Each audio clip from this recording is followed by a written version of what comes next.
Bonjour, ici Patrick Pierrat. Cet épisode du Balado Info Bref vous est offert par le Carrefour de l'Emploi. Voici l'essentiel des nouvelles en ce lundi 30 septembre. Au Moyen-Orient, Israël poursuit ses raids meurtriers au Liban et frappe aussi le Yémen. Après avoir tué vendredi le principal chef du groupe armé islamiste libanais Hezbollah et plus de 20 autres membres de ce groupe, l'armée israélienne a mené hier une centaine d'autres frappes aériennes au Liban. Elles auraient fait plus de 100 morts. Le Yémen, au sud de l'Arabie saoudite, a également été visé par Israël, qui a tiré sur 2 ports et 2 centrales électriques.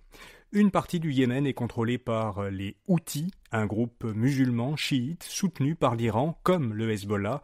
Les Houthis ont tiré ces derniers mois plusieurs missiles vers le territoire israélien en soutien aux Palestiniens de la bande de Gaza. Le Canada va verser 10 millions de dollars d'aide humanitaire au Liban. Cette aide fédérale doit notamment permettre de fournir à la population libanaise de l'eau, de la nourriture et une aide médicale d'urgence.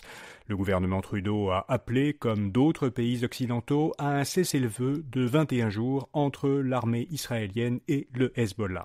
Par ailleurs, Ottawa a indiqué que des places avaient été réservées sur des vols commerciaux pour faciliter l'évacuation des Canadiens qui se trouvent actuellement au Liban. Les Canadiens qui quittent le Liban devront cependant eux-mêmes payer leur billet d'avion. Aux États-Unis, l'ouragan Hélène a fait plus de 90 morts et beaucoup de dégâts. Des victimes ont été rapportées dans 6 États américains et au moins 37 personnes ont été tuées en Caroline du Nord, l'État le plus touché. Des dizaines de personnes sont encore portées disparues.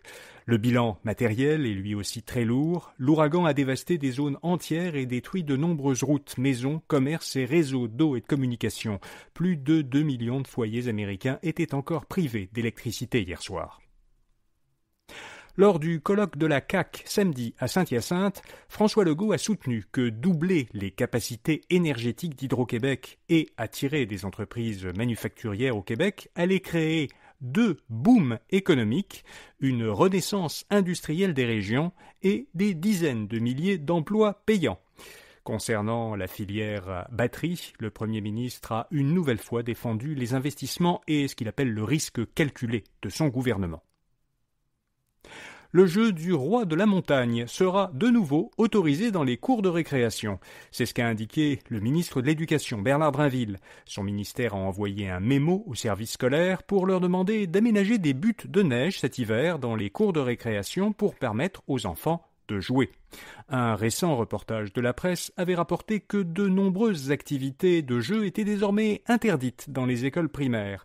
Il est notamment interdit de transporter un autre élève sur son dos ou de pousser une balançoire vide. En réaction, Drinville a affirmé qu'il fallait accepter une part de risque dans les cours d'école.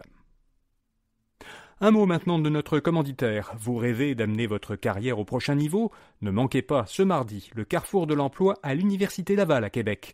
Vous pourrez y rencontrer près de 180 employeurs dans une foule de secteurs d'activité. Gestion, design, droit, génie, sciences, TI, etc. Et ça dans une ambiance décontractée et festive. Rendez-vous ce mardi 2 octobre de 10h à 15h au pavillon Alphonse Desjardins de l'Université Laval. Voyez les détails dans l'événement Facebook Carrefour de l'Emploi 2024, accessible par un lien dans les notes de cet épisode.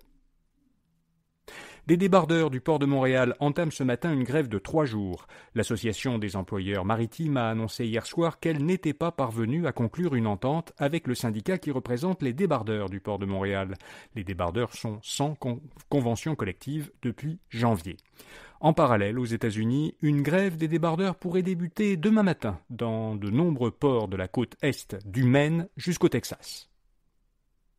Le secteur de l'hôtellerie a rattrapé le retard causé par la pandémie. Au mois d'août, l'industrie canadienne de l'hôtellerie a enregistré un taux d'occupation d'environ 80%. C'est le taux le plus élevé depuis août 2018, selon CoStar, une firme américaine d'analyse immobilière. Pendant la pandémie, le taux d'occupation avait été plusieurs fois sous le seuil de 30%. Selon un classement du magazine canadien Report on Business, Novisto de Montréal est l'entreprise québécoise dont le chiffre d'affaires a augmenté le plus rapidement de 2020 à 2023. En 3 ans, ses ventes ont presque été multipliées par 30. Novisto offre une solution logicielle dans le domaine de l'investissement ESG. Le classement réunit plus de 400 entreprises canadiennes cotées en bourse ou au capital fermé et qui ont fourni leurs résultats financiers sur une base volontaire. Vous pouvez accéder au classement complet à infobref.com.